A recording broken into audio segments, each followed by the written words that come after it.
Ma'am, namaste. Namaste, Madhuji. We've been trying to enter the meeting room, but we were not allowed, so we got late. Oh, Yeah. so yeah, I think there was some issue, Yes, and I ma'am. was waiting, and there was nobody logging in. I was Uh, Me too, wondering. ma'am. We can't Yes. enter the meeting. Okay, so what I did was I logged out and I logged in again. Then I Mhm. suddenly found so many participants. Initially, I thought, okay, today the class is going to get cancelled because there are no participants in The the class. host is attending another meeting, something Yes, like that, ma'am. they said. Oh, okay.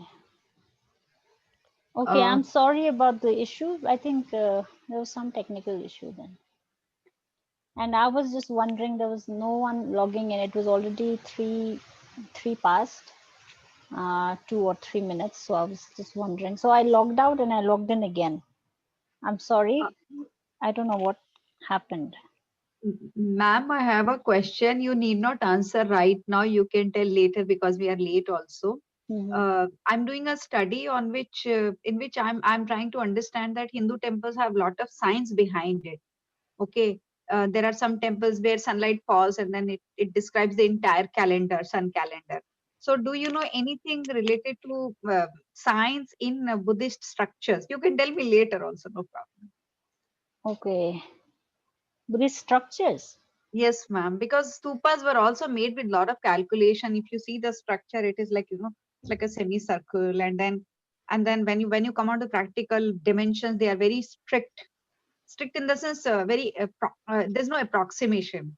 So there's a Okay. lot of science and mathematics used in designing of these structures.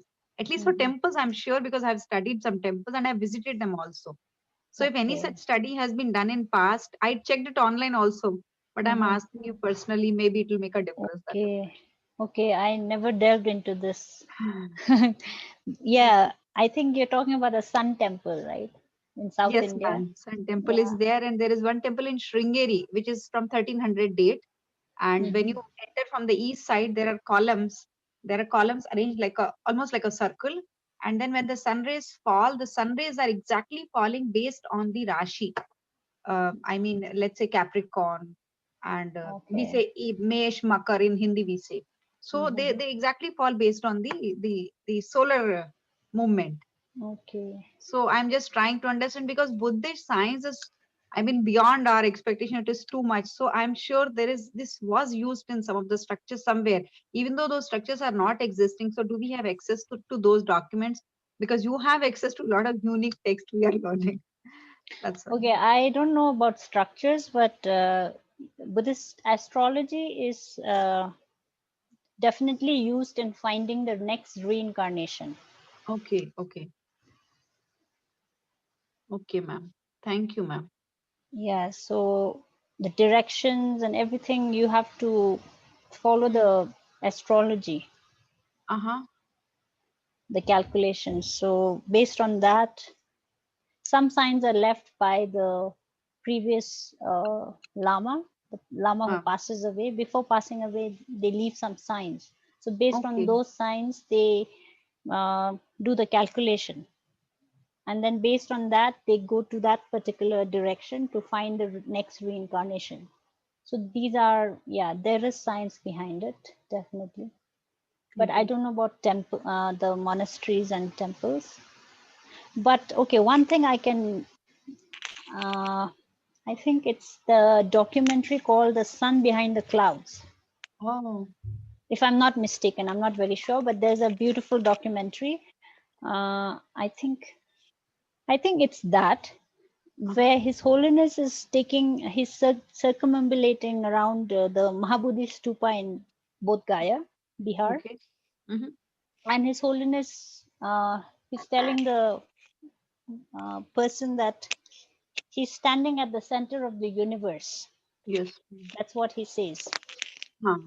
So Bodh Gaya is that place where it's believed that all the Buddhas who've come and in the future Buddhas who will come will take enlightenment at that place. Mm-hmm. So that is what His Holiness said. But says it jokingly, but I'm sure there's science behind it. He says that I'm standing at the center of the universe. That's what he says. That was quite striking for me because I think it's the sun behind the clouds, if I'm not mistaken. I'll check. So yeah. Madhuji, you can check also the how they made the mandalas, the sun mandalas. Yes, yes. Because they made it with very specific measures and science. Yes. I have seen it from the beginning. They throw lines and angles, and maybe that can help you, because for sure it's the same base that for the stupas and the temples. Correct. You look it. You can look how they make the sun mandalas. Thank you, Beatrice. Please. Okay, is there anyone else who would like to help Madhuji? I read a book on mandala that is meeting of Buddhas. The meeting of Buddhas, there the description of mandala is just fabulous, so scientific. Mandala means one type of rangoli or Yes. alpona. We say it in Bengali, alpona. But it is so helpful for meditation. And they said that it is a journey from outer side to inner side, and after that journey, at the end of the journey, we can reach from inner side to outer side. Means five Dhani Buddha's mandala, they first mentally they first go to the Boirachana Buddha at the middle, then north, south, east, west, five Dhani Buddhas, and inner means inner journey. It's a spiritual journey from outer side to inner, very deep at the core, and from there to this outer world actually. And so well description, means it was fabulous book, the meeting of Buddhas. Okay. Meeting of Buddhas. Thank you, Thank Sanjana. you, Buddhas and Sanmitra ji. Bodhisattvas, Thank you. so fabulous about mandalas, Mm. a spiritual journey.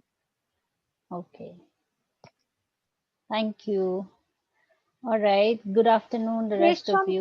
Beshantara, the author of this book is Beshantara, very Yes. antique, very old book Okay. actually, but classic. Okay. Mhm. Thank you. Good afternoon, ma'am. Good afternoon, everyone. Good afternoon. Okay, others, do you have any clarifications, questions?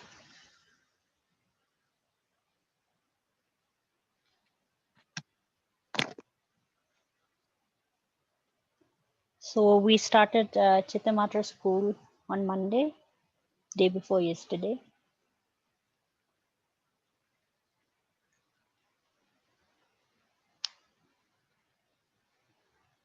Okay, any clarifications? Ma'am, can you once again please explain the definition of the school?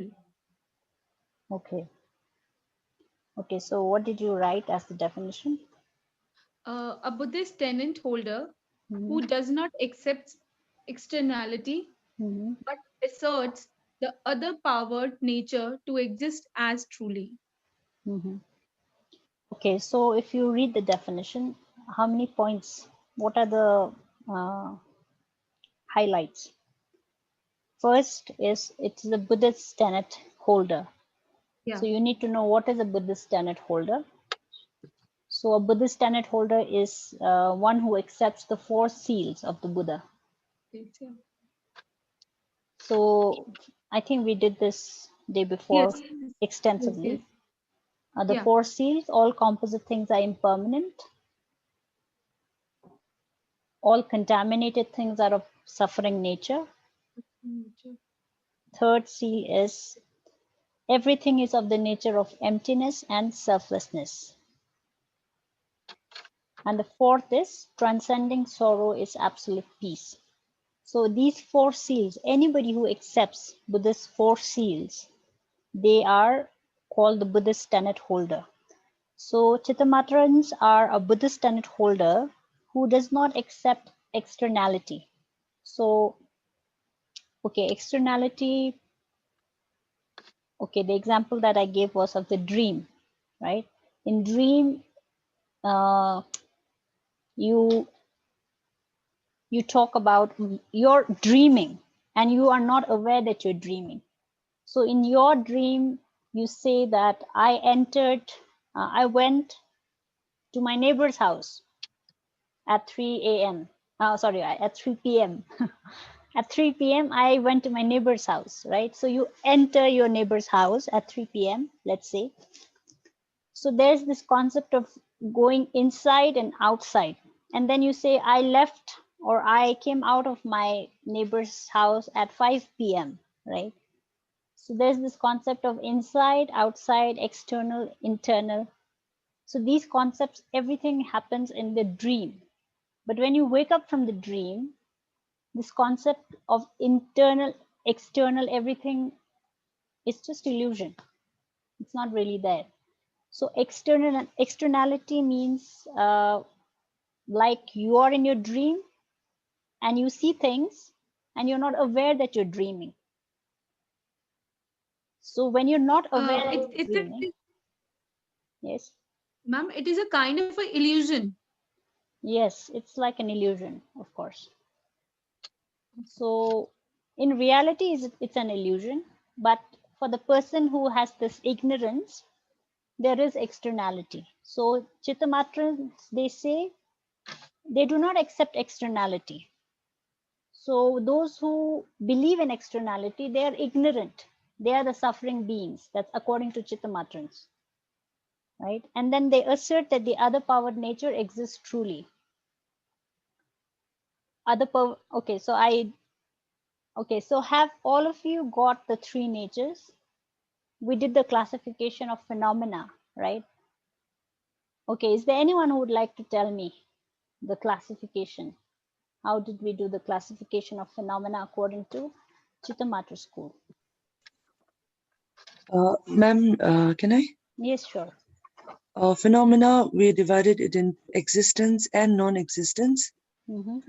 We further divided existence into permanent and impermanent. Mm-hmm. We divided permanent further into ultimate reality or emptiness Mm-hmm. and permanent phenomena other than ultimate reality. Very nice. Thank you, Norzama. Okay. Uh, okay. So anybody else who would like to tell me what are the three natures?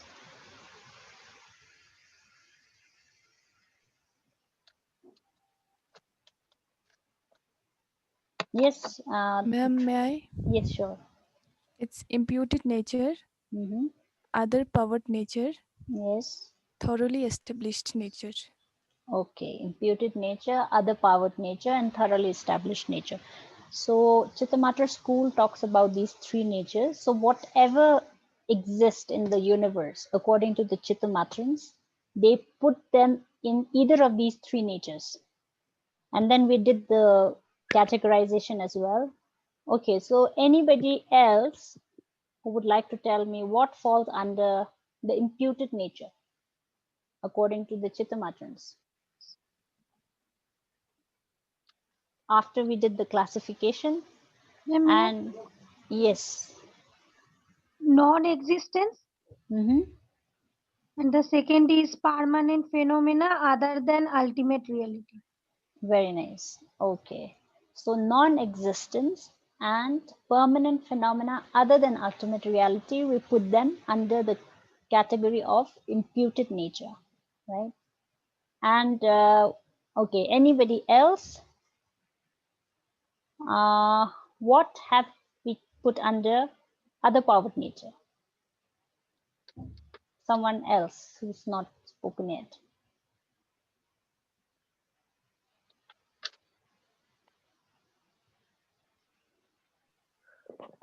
Impermanent, ma'am. Okay, impermanent phenomena we put under the other powered nature. Very nice. Okay, thoroughly established nature.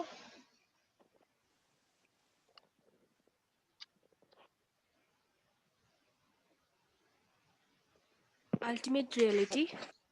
Ultimate reality or emptiness. Okay, so all these, the classification and the three natures, we put them together, right? So imputed nature, we put non-existence and permanent phenomena other than emptiness. Okay, is there anyone who would like to tell me what is, okay, an example of non-existence or non-existent?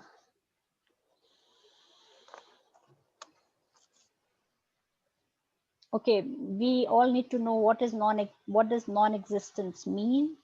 What does permanent phenomena mean? Permanent phenomena are of two kinds. We classify them into two: ultimate reality and permanent phenomena other than ultimate reality. So these concepts are very important. Okay, so any example for non-existence? Ma'am, Majid said last time that a winged elephant on my head. Does it connect here? Yes, yes. Non-existent. It will never exist. Where I said that there is no flower in your hand, and then you said that you accept that there is no flower. So this is not non-existent because you've accepted the fact that there's no. So Absence the of flower.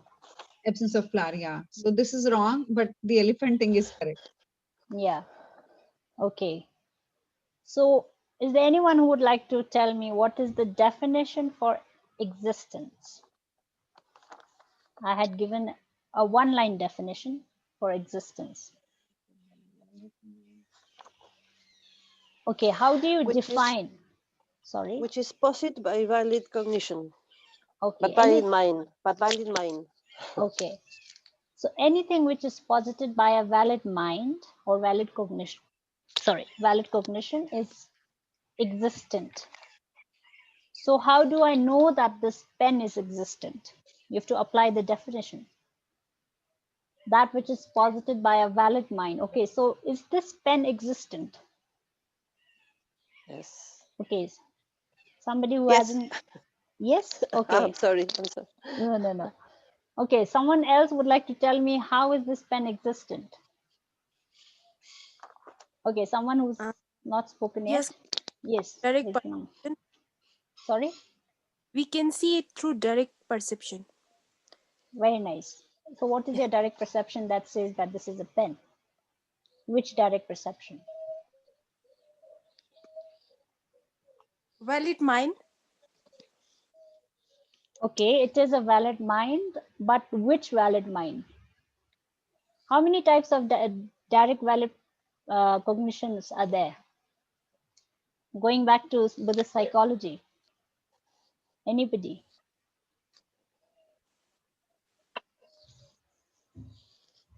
We did types of direct valid perceiver, if you all remember.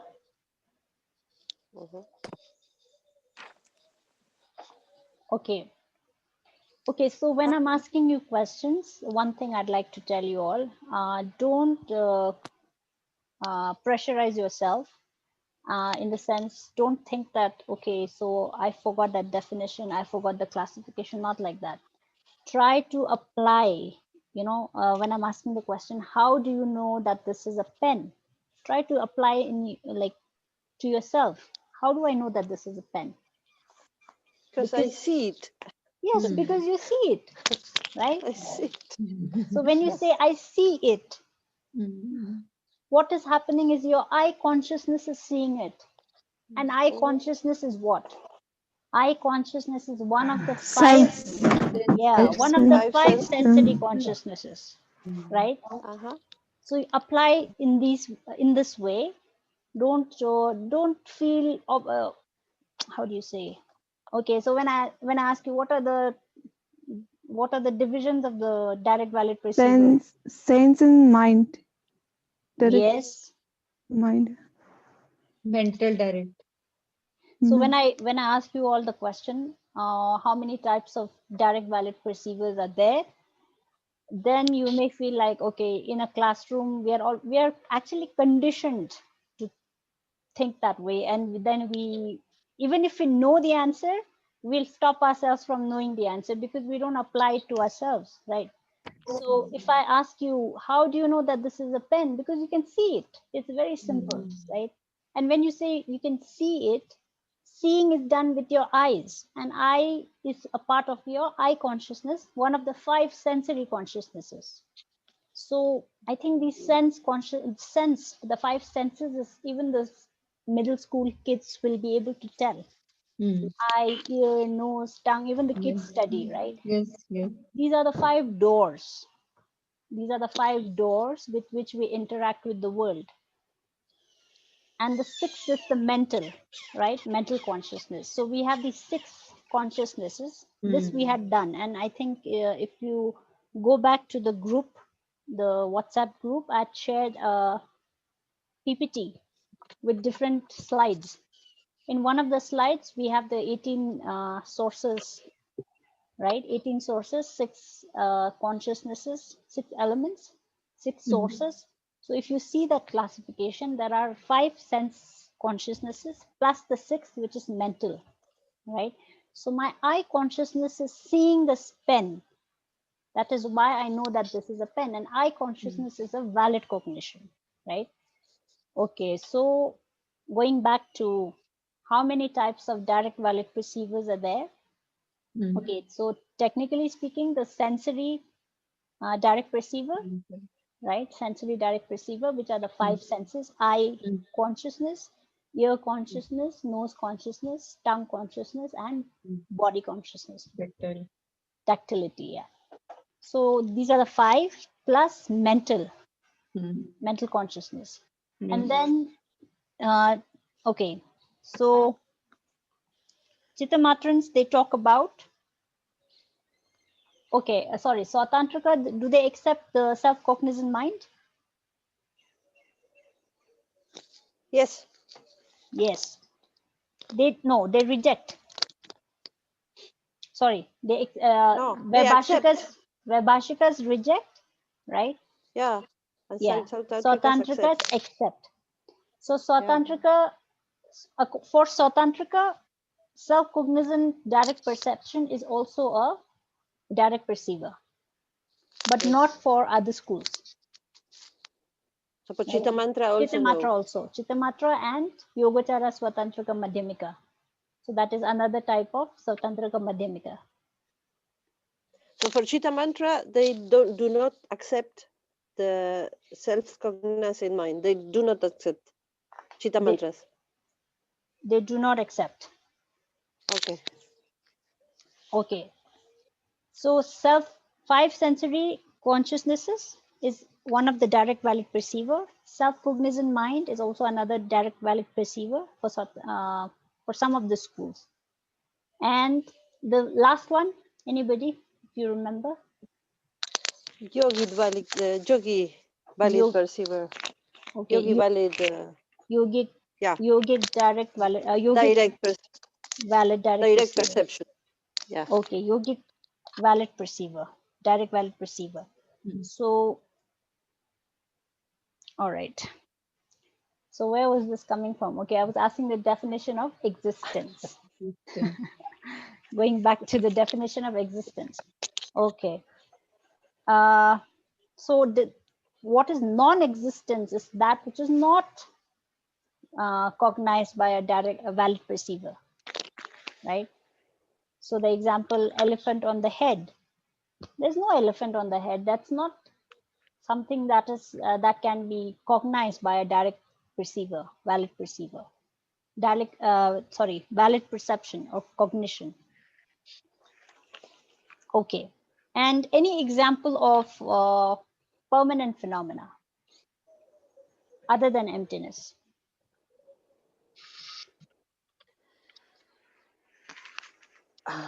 Okay. The imaginary flower in your hand. Okay, the imaginary flower in my hand. It's a It's permanent permanent. phenomena other than emptiness. How? Because they does not undergo changes. Yes, thank you, Beatrice. So anything which does not undergo change is a permanent phenomena. Okay, so I would like each one of you to give an example of a permanent phenomena other than emptiness. Okay, so that makes up to 13. Okay, it's difficult though. It's not difficult. Okay, each one of you, let's try. So just keep. Ma'am, you give an example of non-composite space. Mhm. Okay, I gave an example, but you have to apply the logic behind why it is a why is it a permanent phenomenon. You have to understand why. Okay, Rigdinamula, can you tell me why is non-composite space a permanent phenomenon? Because the space around us is permanent. No. Okay, so you have to be very careful. Okay, the space around us is a permanent phenomena. So within space, okay, so always remember space is of two kinds. Okay, space is of two kinds, composite space and non-composite space. So if you say space will include composite space also. Composite space is not a permanent phenomenon. Composite space is an impermanent phenomenon. So there, then technically you're going wrong when you say space is a permanent phenomenon, because only the non-composite space is a permanent phenomenon. Why? Because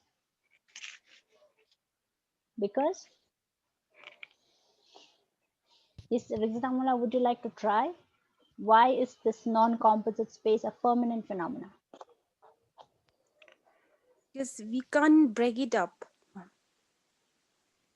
Okay, yes, we cannot break it up, and because we cannot break it up, it cannot undergo change. Yeah, right? Okay, so you have to apply the definition. So okay. anything which cannot undergo change is a permanent phenomenon. So therefore, non-composite space is also a permanent phenomenon because it cannot undergo change. Very nice. Okay, so if possible, you all keep jotting down the examples, right? While each one of you are coming up with the example, please jot it down under permanent phenomena other than emptiness. So what Beatrice said is an imaginary flower in my hand is a permanent phenomena. Second example is non-composite space. Ma'am, Okay. the imaginary pen which I gave to the Prime Minister, is that? Yes. Sangamitra ji is adding humor to the example. Okay, so the imaginary pen which she gave to the Prime Minister. Okay. Okay, each one of you quickly, like it's very easy to. Ma'am, me, Rita, I'm flying like a bird. I'm imagining that I'm a bird and I'm flying. Okay, so that's more like a description. So can you give me one object? The object is me actually. I want to be a bird actually. So is that a valid mind? Mm. Okay, now try to apply the definition. That's why I'm doing this exercise with you all. Jule memle. Yes, Tashila. Nam kim entog memle. Okay, sky flower. Yeah. Okay. Okay, sky flower and imaginary flower and non-composite space.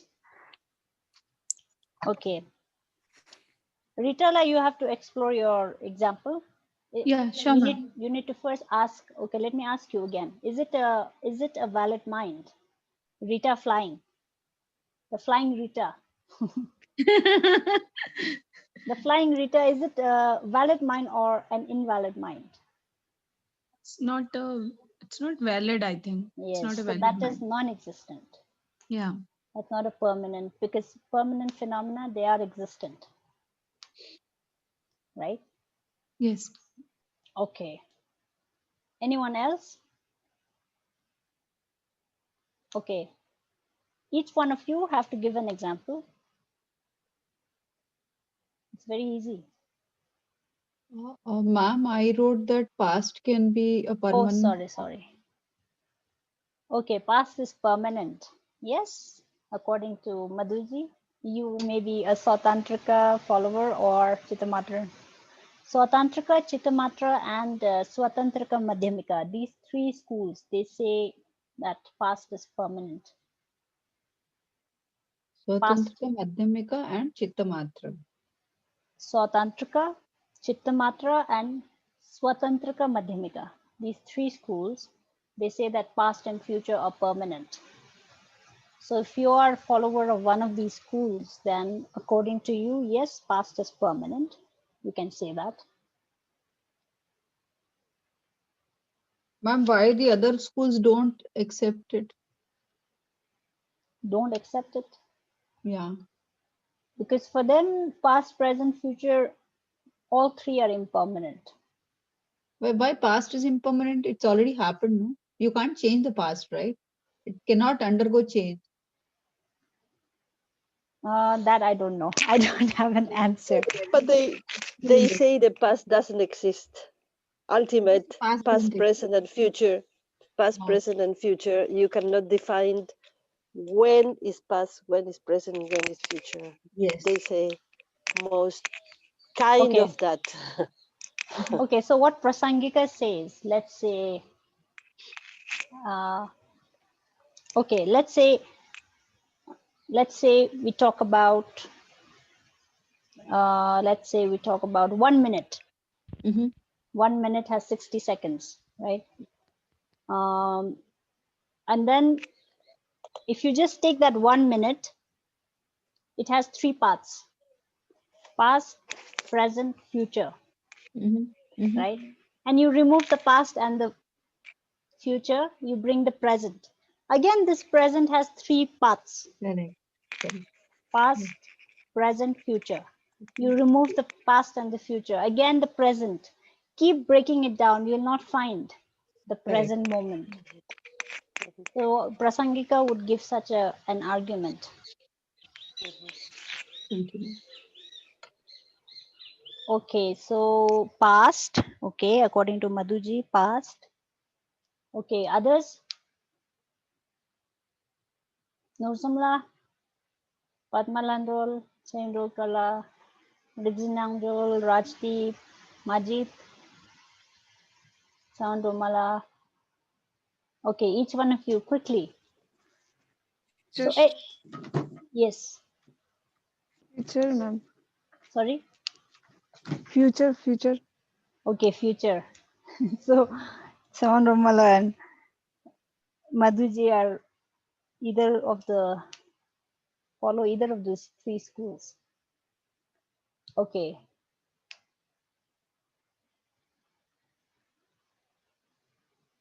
Yes, Rajdeep. They think that past, present, future all are dream. Who? Chitramatra means we are always in dream. Not really, we are in dream. Okay.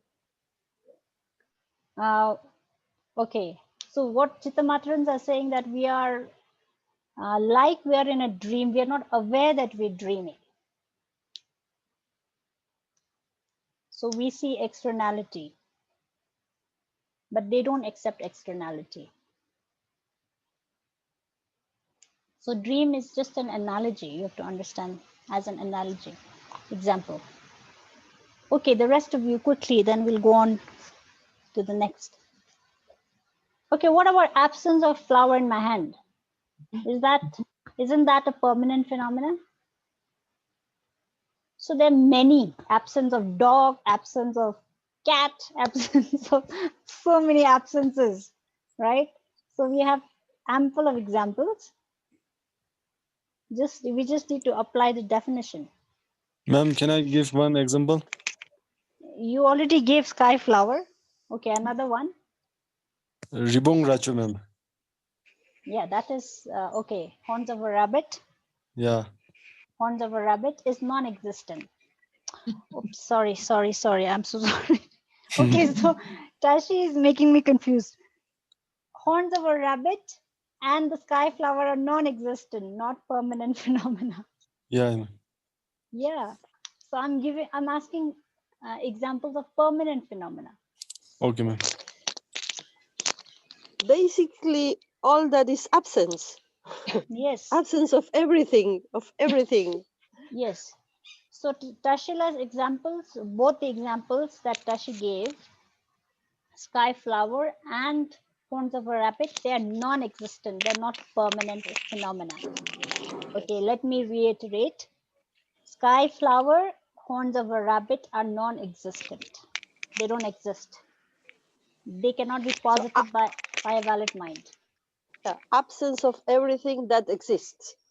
Oh yeah, That can posit by a valid mind. Absence Yes. of everything. Okay. Yes. Okay, now Beatrice already gave everybody a hint. Absence of everything that exists. So everyone should come up with one example. Those who haven't given examples, including Tashila. Yes, Rajdeep. Ma'am, absence of bus in a bus stop. Okay, absence of bus at a bus stop. Okay, very nice. Ma'am, I have an example. Yes. If I say absence of peacock outside my window. Sorry? Absence of a peacock outside my window. Absence of fog. Fox. Peacock. Peacock.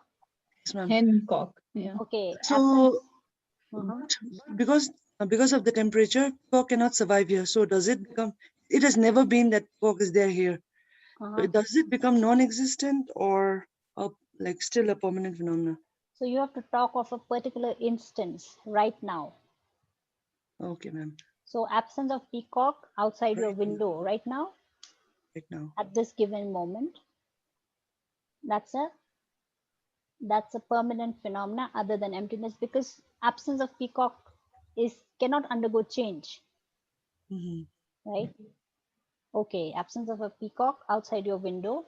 Right? If I don't say right now, then does it change? Then it doesn't become a permanent phenomena. And it doesn't become a phenomena also, actually. Okay. We're just talking about the absence of peacock in this area. So that's not a phenomena as such. You're not talking about an object. You have to talk about a particular object. You're talking about a condition. Well, So, thank you. yeah. So object is something that your mind perceives, right, at a given moment. Okay, what about the rest of you? Ma'am, can we say that absence of sun in a daytime? Absence of sun in the daytime. Yes, ma'am. Oh, that's very tricky. But ma'am, we can say that absence of sun in the during night in India, because it is sun is there, but because sun is the always there. Sun is always yeah, there. because earth is rotating, so due to that rotational thing, we are not getting sun during night, but other countries are. So it's not valid. Okay, so basically anything which is anything where we say absence of, wherever we negate the presence of something, it becomes a permanent phenomena. This we have to remember. Ma'am, can we say universe? Universe, absence of universe. No, ma'am, universe, not absence. Just universe. Yes, ma'am. Is a permanent phenomena. Yes, ma'am. How? Ma'am, because it does not break down or cease. It does not undergo change. It does undergo change. Yes, ma'am. There are changes. But it remains the universe. It does not become something else. No, but there is a theory that it did not exist. It came with a bang, Big Bang theory, and it was going to cease finally after millions of years. Okay. No, I'm not denying the fact. I'm collecting the fact to support Majid or contradict him. How can you support Majid with that argument? No, I'm just saying that I'm not contradicting him. I'm just giving the facts, ma'am. That's what I mean. So basically, you're contradicting Majid. Yeah, I agree. When you say there was a big bang and there was a creation of Yes. this universe, creation in Yes. a sense, coming Yes. into being. Yes, ma'am. So anything which comes into being cannot be Yes, permanent. it's not permanent. Yes, Majid? Yes, ma'am, but like usual change, it does not cease to become the universe. Like, for example, things move, stars come into existence, stars fall apart, but it still remains the universe. Galaxies come into being. Okay, so you're talking more about the concept. Yes. Remember, we talked about the generally characterized phenomena and specifically characterized phenomena. So universe in the concept of the generally characterized phenomena, it is a permanent phenomena. So you're talking like a Sautantrika school, Tenet holder. So all concepts, according to Sautantrika, all concepts or terms are generally characterized phenomena. Those which do not have instances. Okay, like I say, let's say, please show me your cell phones. Let's say cell phones, right? So when I say cell phone, that's a generally characterized phenomena. It's a permanent phenomena. Why? Because it is a term, right, which cannot undergo change. It does not have an instance. The moment we all bring our cell phones and show, each of these cell phones, they have an instance, right? They have characteristics. So they become specifically characterized. So, but when I say, please bring your cell phones, that cell phone term is a generally characterized phenomena. It's a permanent phenomena. So I think, Majid, you're trying to understand universe in terms of the label, the term. Ma'am, I think, ma'am, ma'am, it will be like if I talk in a way, it will be close to samsara as such. Samsara. Okay, samsara is not changing. We are suffering because samsara is changing. Right? Ma'am, in a way, as a sort of a counterpoint to emptiness. How can you explain? Ma'am, because I'm like contrasting emptiness or nirvana with samsara. Okay. In that way. Okay. But anyhow, samsara is also a impermanent. It's an impermanent phenomena. Because samsara keeps changing. Because Buddha Shakyamuni once was a part of samsara. Now he's not a part of samsara anymore. So samsara has changed because a part of samsara is gone.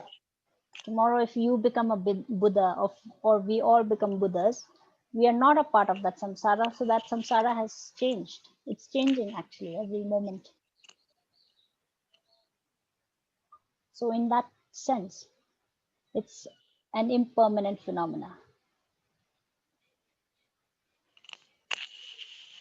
And then only I think we can say about absences only. Yes, only absences and non-composite space and imputed phenomena where your mind is imputing something, right? Imaginary flower.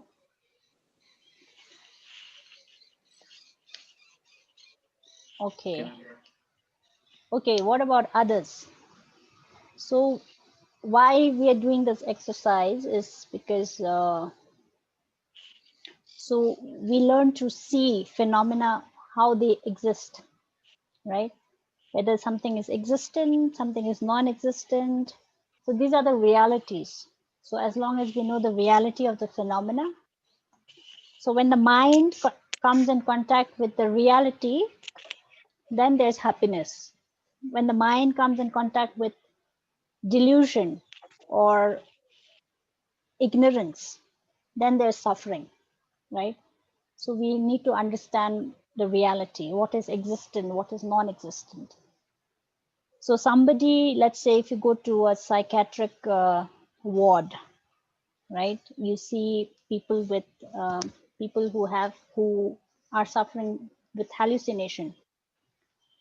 I don't know how many of you've met people who have who hallucinate.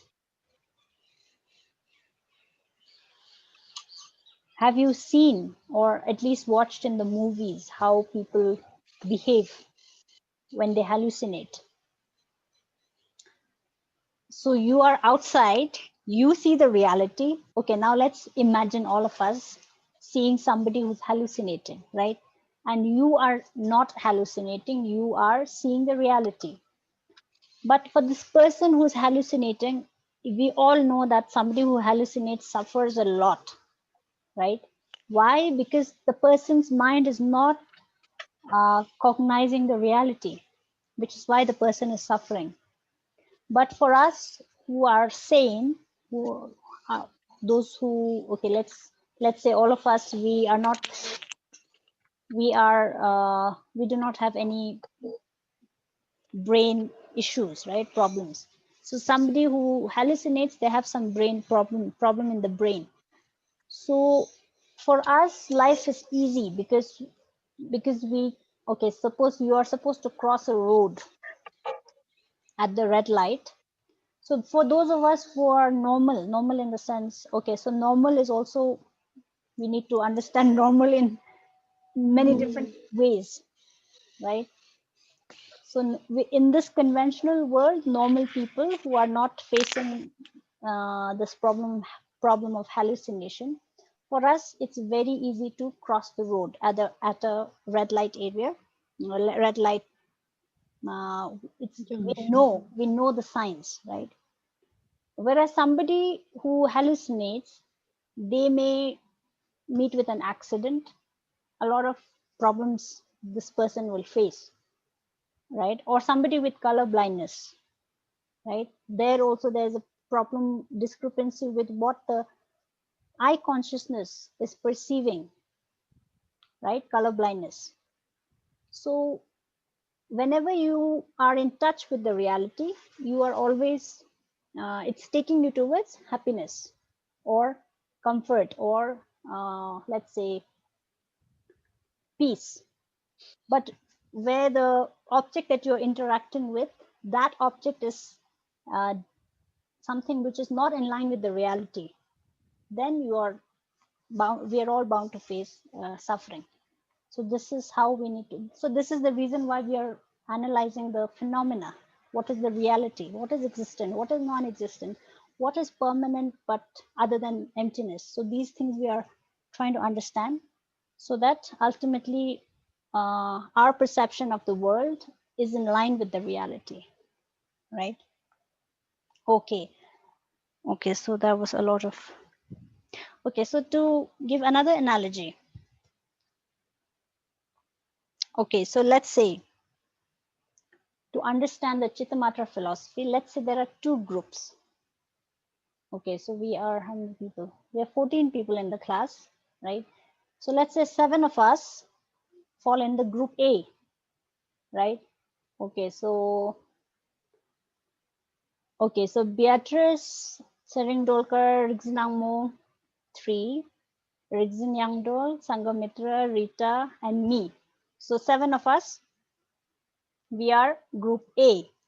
The rest of you, Majid, Sawang Dolma, Padmal Handol, Rajdeep, Norzumla, Tashila, and Madhuji, they are group B, right? So group A, we are all hallucinating, right? All of us are hallucinating and we see, okay, let's say we see a flower. We are all hallucinating. So we see a flower. And group B, you're not hallucinating, right? You are yogis.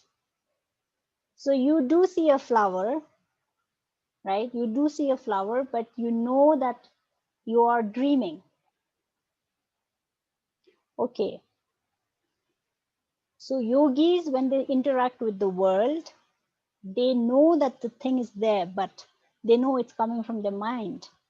So this is the quality of the yogis, right? Okay. So those of us, group A, we are hallucinating. We see a flower, right? So for us, this flower is existing how? Externally. Do you all accept? But when you, the group B people, see us, the group A, you will say, what will you say? Okay, this flower is not external, but they are, group A is seeing that flower as external. Do you all agree? Okay, so somebody who hallucinates, okay, so, okay, let's talk about not the flower, let's say a tiger. Tiger is very scary, right?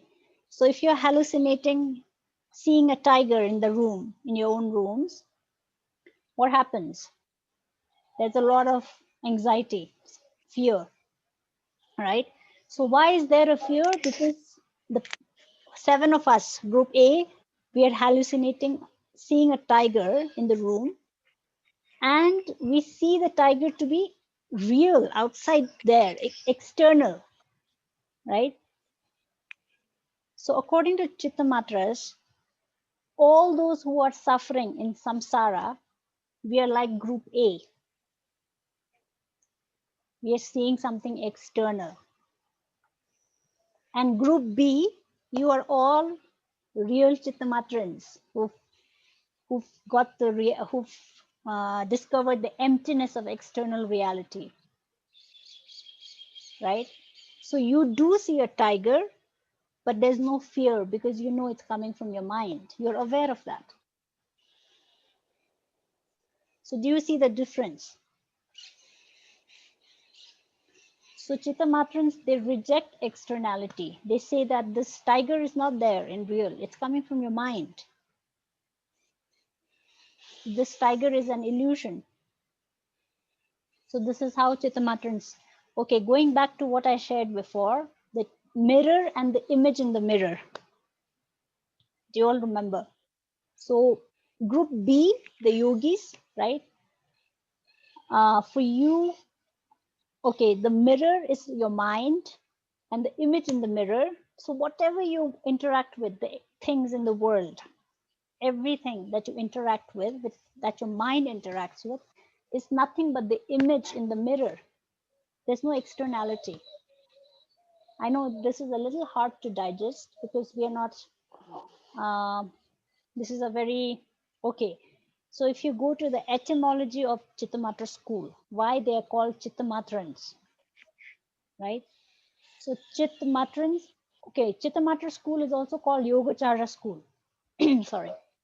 Okay, so you can write Chittamatra school / Yogacara. Yogacara. Why Yogacara? Because they believe in yoga actually. Through yoga, through yoga actually they can attain the ultimate truth.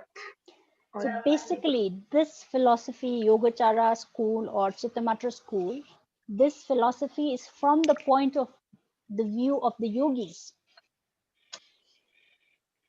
These are established views of the yogis. That is why for ordinary people, it's very difficult to say that things are coming from your mind, right? This concept of the mirror and the image in the mirror. So this philosophy, Chittamatra school, is from the point of view of the yogis. So that's why it's called the Yogacara school. So if you go to the... It's also called Vigyanvad, I read somewhere. Yes, it's also called Vigyan. Lot of science involved in that. Mm-hmm. So why it is called Vigyanvad? Okay, so they talk about something called Alya Vigyan.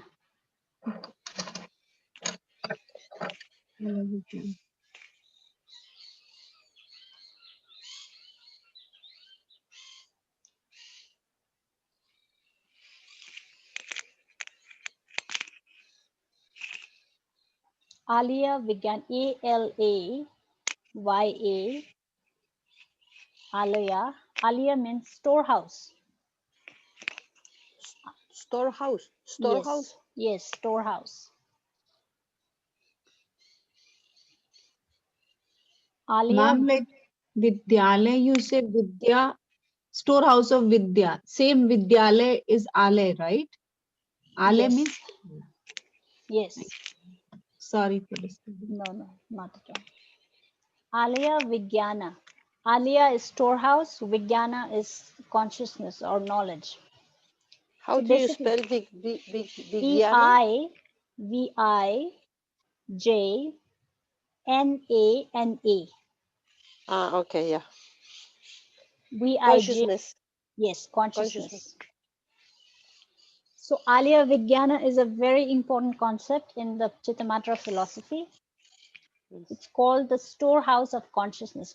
Okay, so I'm giving you all a few analogies to understand the Chittamatra philosophy. One is the dream analogy. You can just point it down, note it down, right? The dream, first analogy. Second is the mirror and the image in the mirror. Second analogy.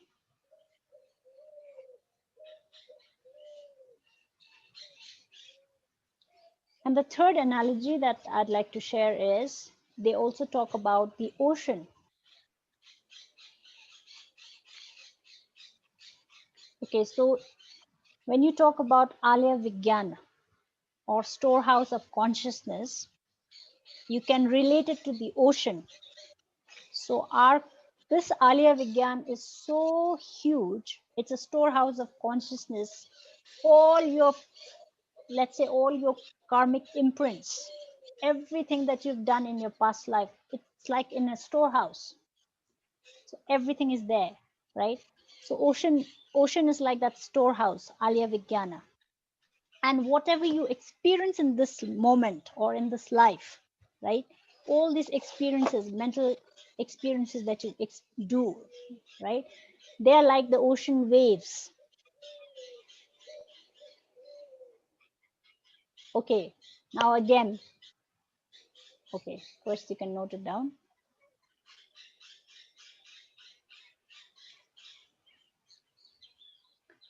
Okay, the ocean and the ocean waves. They're very similar to the analogy of the mirror and the image in the mirror. Okay, now let me ask you all another question. Is the ocean and the ocean waves are of the same nature or different nature? Are they same or different?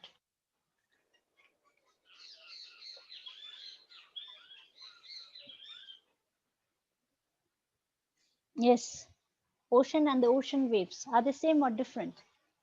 Okay. Same. They're same. I think different. Okay, Beatrice, I don't want Beatrice to answer. Okay. I was about to say it. Okay, yeah. okay. Okay. Nurzumla, they're different. Yes, ma'am. How are they different? And Majid, how are they same?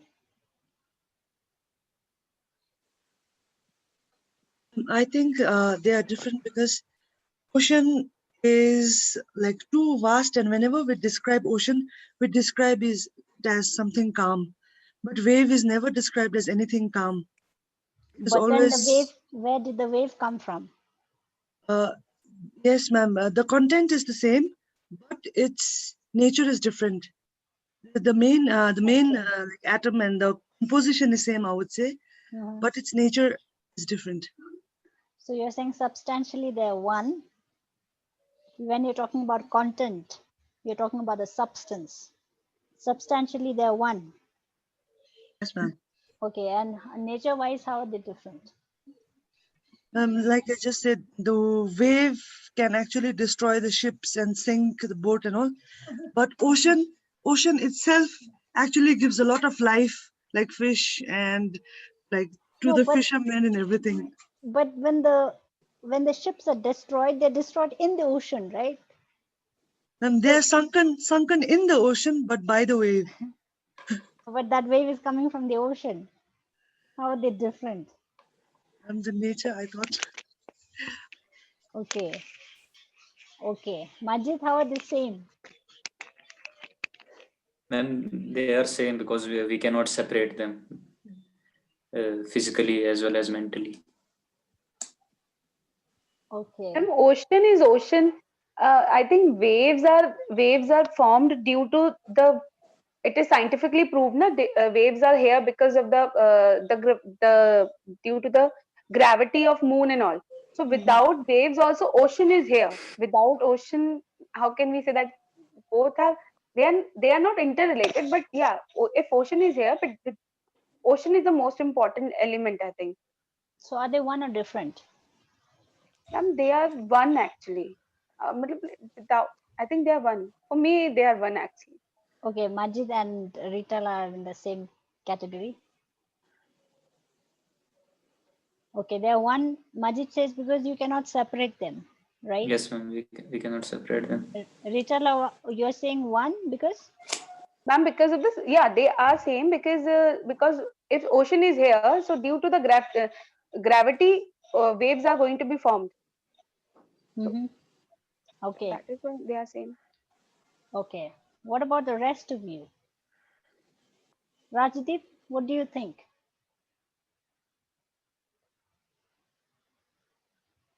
Ma'am, it's same. Okay, they're one. Ocean and Yes, the ma'am. wave. Yes, ma'am. Okay. Rest, Rigzin Angola, what do you think? Are they same or different? They're one or different?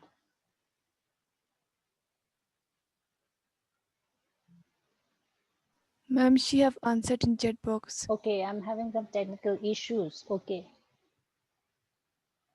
Even without a wave, ocean is called an ocean. So she's okay. So you're saying they're different, Yandola.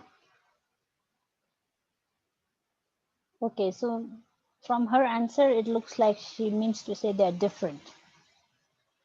Okay, so Yandola is saying they're different.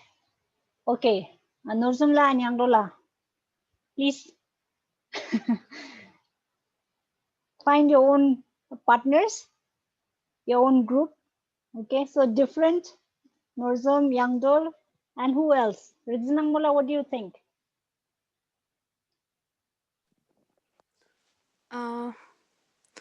Ma'am, if we can see as entity wise and isolate wise, it's same.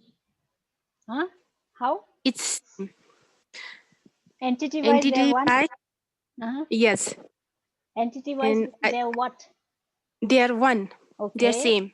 One. Entity wise, one. Okay. Yes, entity wise one. Why? How? Because we can pointing at the one object only. Very nice. So we are pointing at the at the same object. When we point at the Yes. ocean and we point at the ocean waves, we point at the same object. So entity wise, they're one. And okay, continue. In isolate wise, it's also same one. Oh, how? Because we cannot make it apart. Okay, so mentally you cannot separate these two. No. Yeah. How not? Okay, let's say there's a tsunami in the Pacific, right? In the northern part of the Pacific Ocean, there's a tsunami. Southern part is very calm. Southern part of Pacific is very calm. So how come you have the same image? Both are Pacific Ocean. But ma'am, factors are different, na? No. How is it coming to your mind? The ocean waves and ocean. Okay. You have to explore. You have to explore.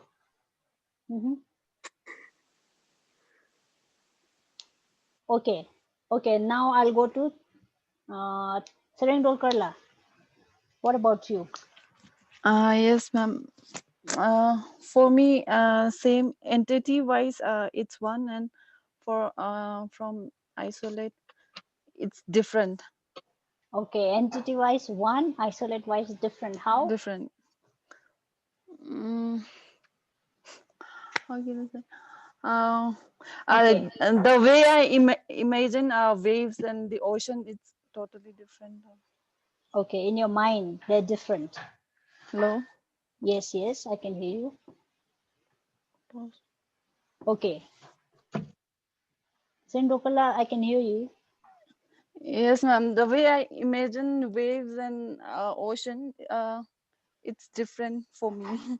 Okay. So in your mind, the waves and the oceans, they come to you differently. But entity-wise, one, how? When we point at ocean and waves, it's same, like a Okay. mirror. Yeah. Okay, like the mirror and the image in the mirror. Yes, ma'am. So you point at the same object. Okay, what about, okay, Ritala, Majid, when you said they are the same, do you still agree that they're same? And what about Rizanandul and Norzamla, when you say it's different? Do you Yes, still ma'am. stick to your position? Yes, ma'am. I'm stick to my position that they are same actually. Okay. And what about the rest of you who've already answered? Norzamla, Yangdullah, Majid, and Rajdeep.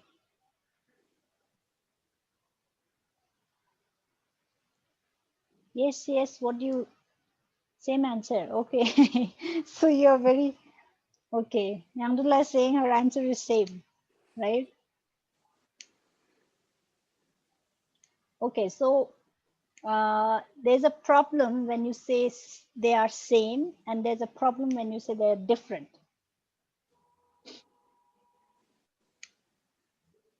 Because when you say they're same, so the argument that I gave, I think who was it? I forgot.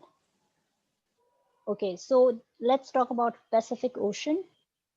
Okay, in the northern part of Pacific Ocean, there's a tsunami. Let's say there are very huge waves, right? Southern part of Pacific Ocean is really calm, very calm, right? Both southern, northern are Pacific Ocean. You call it Pacific Ocean, right? But one part of it has waves, the other part doesn't have waves. So wave and the ocean wave and the ocean, they are isolate wise different. So they come different to your mind. When they come to your mind, they come differently, right? So when you think about the ocean wave, you cannot think about the southern part of the ocean because that part is calm. Ocean comprises of both southern and northern part, right? So when you say ocean, both has to come to your mind, the whole ocean. So the southern part, when it comes to your mind, that is calm, that doesn't have waves. So that way I can reject your position when you say they are same.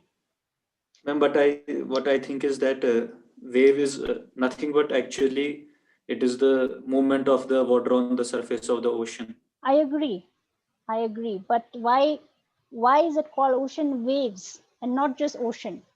Then there's a problem. If we just call ocean, okay, I'll say, oh, there's an ocean there. There's a huge ocean. So No, but okay. but Yes, if we yes. think of it that way, so it is movement of water. So if the movement is very intense, okay, it becomes a tsunami. But the movement can be light as well. But we don't know of the ocean being still. So like ocean standing still at all, it does not happen. Yeah, it does not So happen, that which is why we call it ocean waves or tsunami. Why? Because there's something different about these two, right? Okay, think about it. It's very important. Ma'am, but the I think one of the participant has said that object is same. So the ocean without ocean waves are not possible, right? Okay, so substantially, nature-wise, they're same, right? Nature-wise, they're both liquid, water, right? But in terms of how the characteristic, they may differ, Yes, right? characteristic by So that is why we have to understand in terms of entity and isolate. Entity-wise, one, isolate wise different, because in your mind you may segregate these two things as two different things, isolate wise different. But entity wise, when you look at the object, so when Majid and Rita, you guys, okay, I think Rajdeep also said same entity. You said they're same, right? So whenever you say it's same, you're only looking at entity wise. You're not thinking of it as isolate wise. Okay, Because, ma'am. yeah. So entity wise, they are same. Isolate wise, they're different. So both the answers, they're different as well as same, but how? One is entity wise, one is mentally, you can segregate these two things. Okay. Okay, so basically the concept of Alaya Vigyan is the storehouse of consciousness. So all our, let's say all our karmic imprints, all our past karmas, according to, so this is, Chittamatra is a Buddhist school. Buddhists believe in the concept of rebirth, right? So all these many lifetimes that you have taken birth in the past lives, all those karmic imprints, they are stored in a big ocean like storehouse of, it's called the Alaya Vigyana, storehouse of consciousness. And this present life, whatever you experience, whatever you see, right? I see this as a cell phone. I see you all as human beings. I see these dogs as animals. All these perceptions, different things, experiences that come up, they're like the ocean waves. They're coming out of this big ocean, storehouse of your conscious, the imprints that are coming into live, they're coming live, right? So this is what, this is the belief, this is the position. This is how Chittamatra understands. Ma'am, waves are now and ocean is ever. Means the lifespan of waves, they are very small. Means they are based on now. Okay, ocean is also based on now. Ocean is forever. Yeah. How is ocean forever? What if the ocean Means dries up? its lifespan is much more than waves. Okay, that is correct. When you say the lifespan is much more than the waves of the ocean, sorry, the lifespan of the ocean is more than the lifespan of the waves. That if Yeah. you say is correct, but if you say the ocean is forever, not forever, but yes, okay, more okay, than waves. okay, okay, that is correct, because the ocean can dry up, right? So this is like what Madhuji said, right? Mount Everest is permanent initially. So we do, yeah, we do have this feeling. Yes, Madhuji, sorry. Ma'am, just now we said that the karmic imprints are like ocean waves, but it is the other way around also, No, because no, no, karmic not karmic imprints are like ocean waves. The storehouse, Alaya Vigyan is like the storehouse of these karmic imprints. And what we experience in this life, all our perceptions, they are like the ocean waves. Okay, I got it. Thank you. Yes, so okay, it's 4:30. Okay, so can you all quickly note down the definition of the three natures? They're just 2 lines each.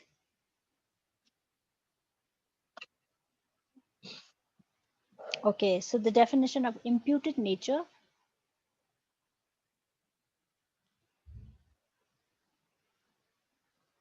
Those that do not exist ultimately, or, okay, those that do not exist ultimately, comma,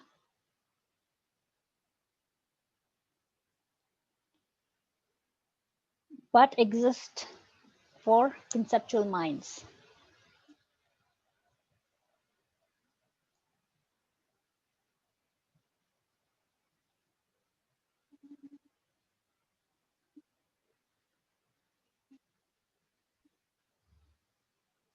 But exists for conceptual minds.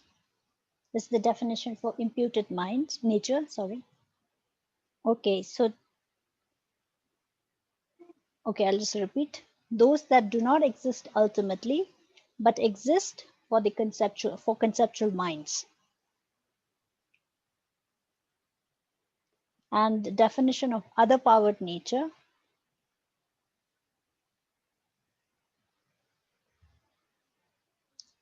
that which is produced due to the power of other conditions,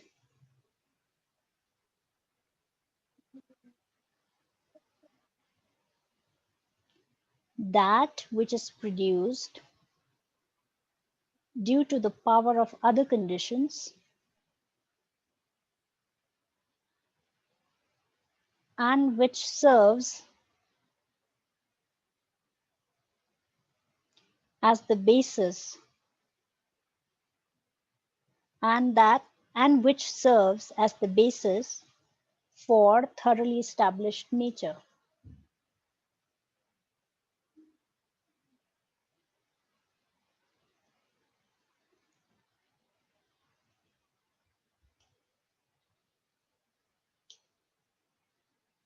Okay, have you all got all the words? Okay, if there's anyone who's missed anything, please let me know. Okay. Okay, now the definition for thoroughly established nature: the ultimate reality with respect to the emptiness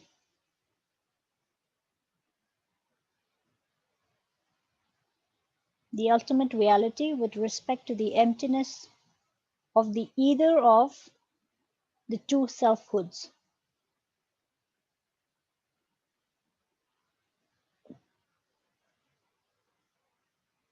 The ultimate reality with respect to the emptiness of the either of the two selfhoods.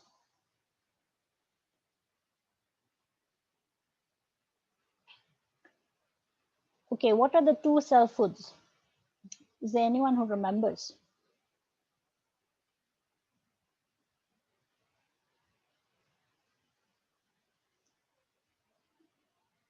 Okay, I'll just repeat all the three definitions. Definition of imputed nature: those that do not exist ultimately but exist for conceptual minds. Definition of other powered nature: that which is produced due to the power of other conditions and which serves as the basis for thoroughly established nature. And the definition of thoroughly established nature: the ultimate reality with respect to the emptiness of the either of the two selfhoods. Okay, so what are the two selfhoods? Is there anyone who remembers? Selfhood of selves and selfhood of phenomena. Okay, the selfhood of the self and the selfhood of phenomena. So, phenomena. Okay, so there's something called, okay, so Vaibhashika, Sautantrika, Chittamatra, we divided phenomena in different ways, right?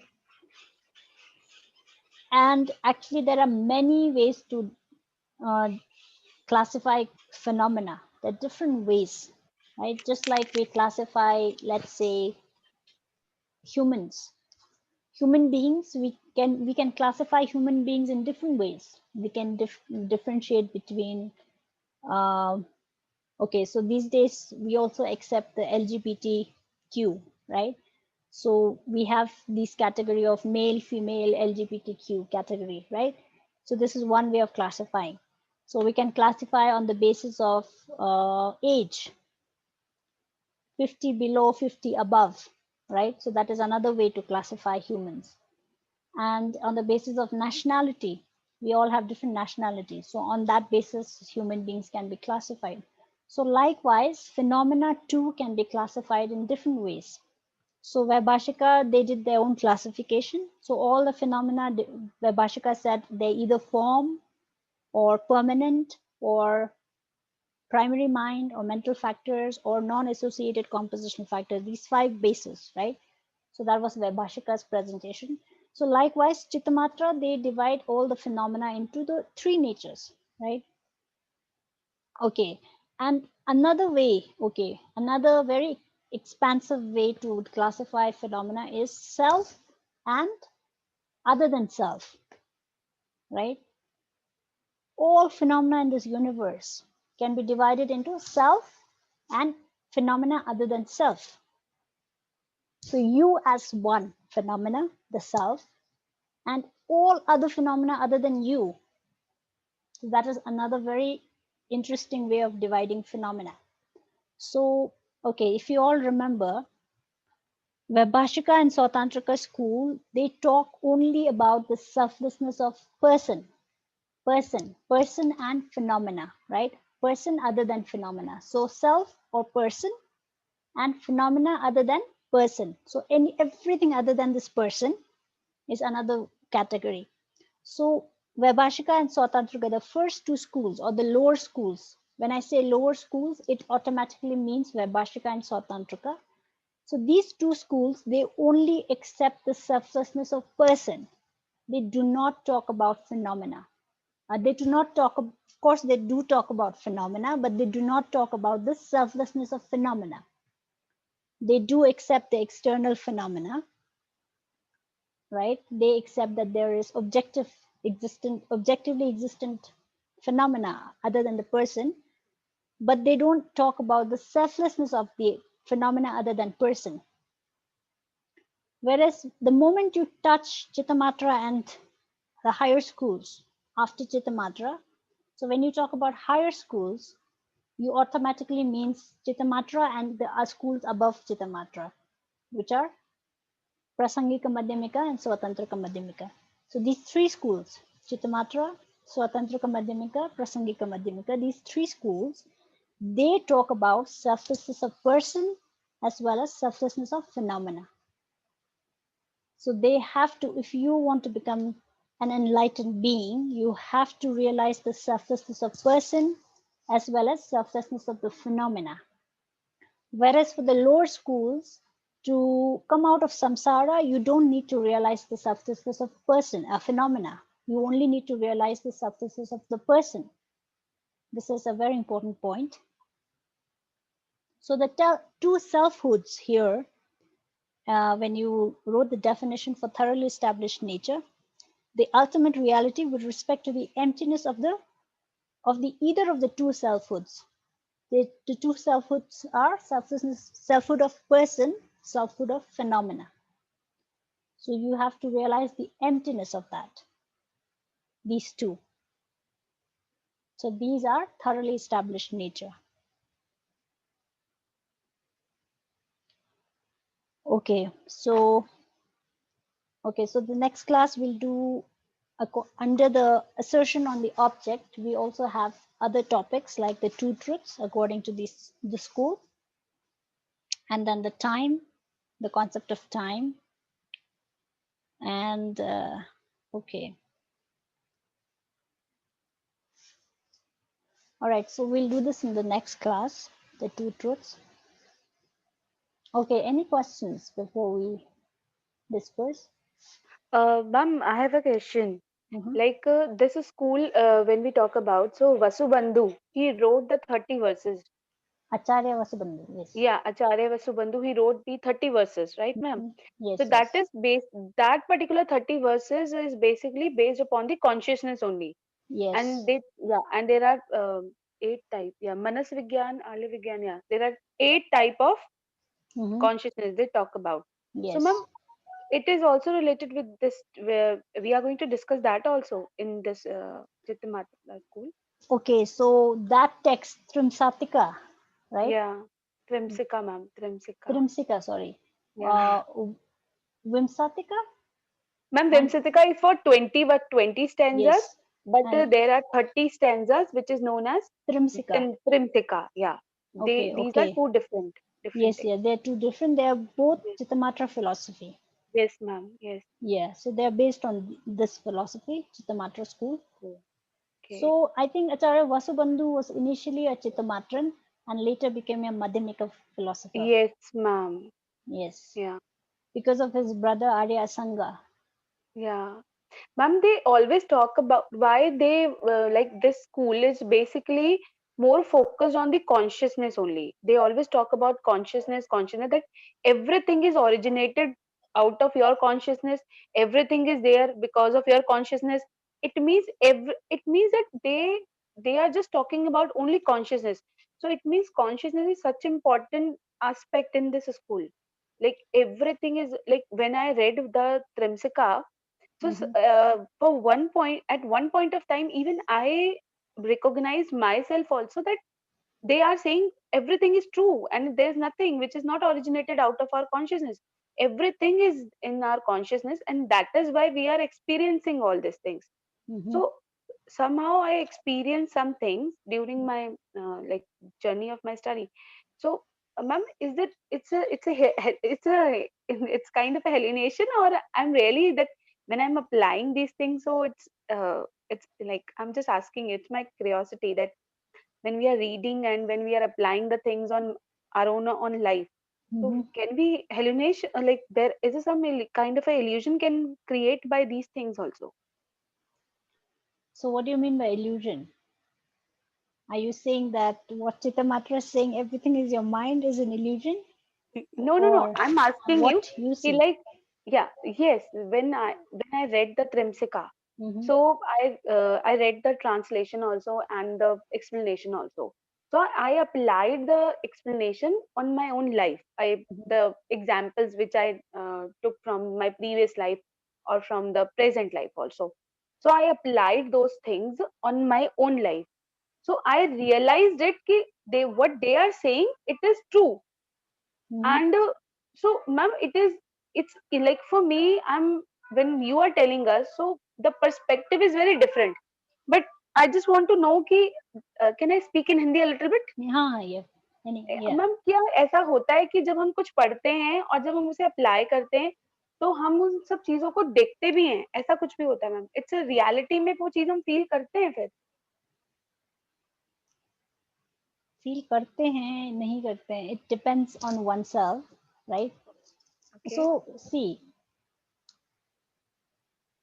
okay, so whatever we are studying now, okay, Yes. so I'm nobody to say what is right and wrong. I'm just repeating what I've learned, right? So what Buddha has said that, okay, so Buddha has said there's something called enlightenment. There's something called nirvana, which is a state where you will not suffer at all. You're going to end all the suffering. There is a state which we haven't seen. Ordinary people like us, we do not know whether it's really there or not, right? So this is said by somebody like Buddha, who is an enlightened being, who's taken that path, right? Okay, let's say let's talk about okay, these days we have this internet, the world of internet. We have this concept of bloggers and travelers, right? They write blogs. Let's say talk about Antarctica. Antarctica is not visited by everybody. It's not like Delhi, right, where people transit off and on. So Antarctica is a place which very few people go to. So if you are a traveler and you're a blogger, you write a blog, how to go to Antarctica and what are the experiences. Okay. So you as a reader,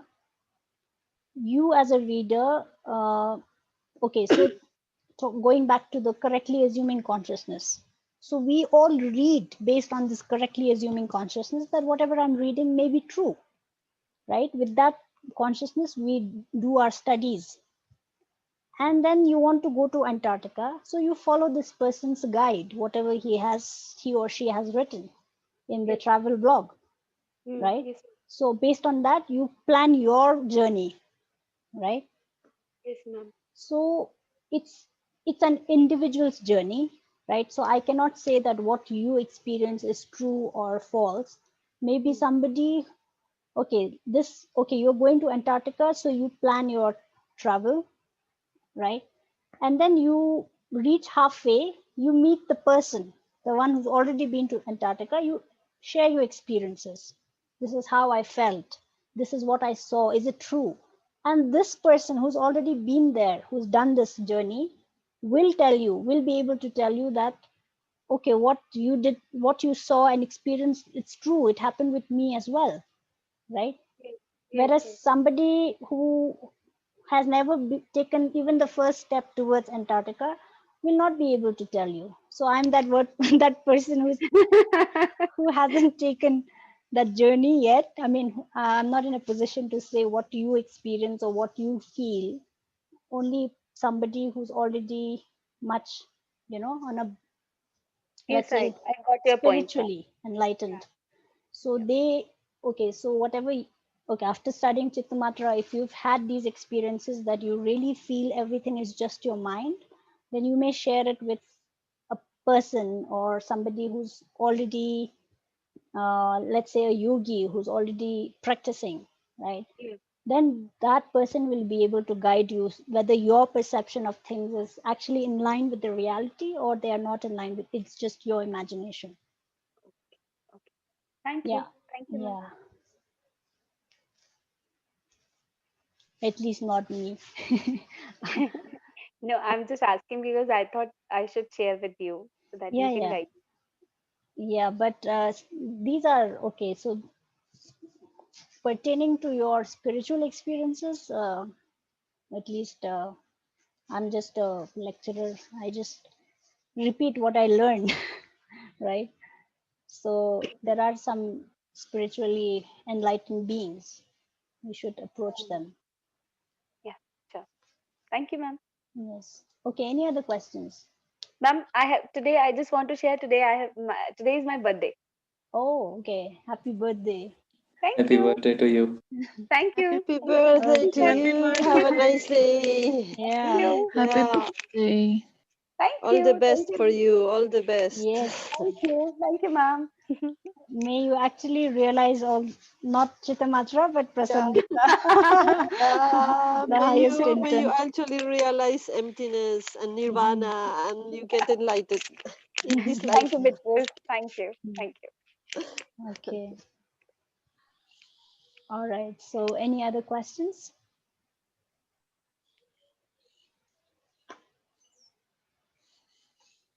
Okay. If no questions, then I'll see you all on Saturday. Okay. Thank you. Bye bye. Have a nice Tashidalek, day. thank you. Thank Thank you, you. Bye. ma'am. Thank you, ma'am. Thank you, ma'am. Tashidalek, Thank you, happy ma'am. birthday, Rita. Thank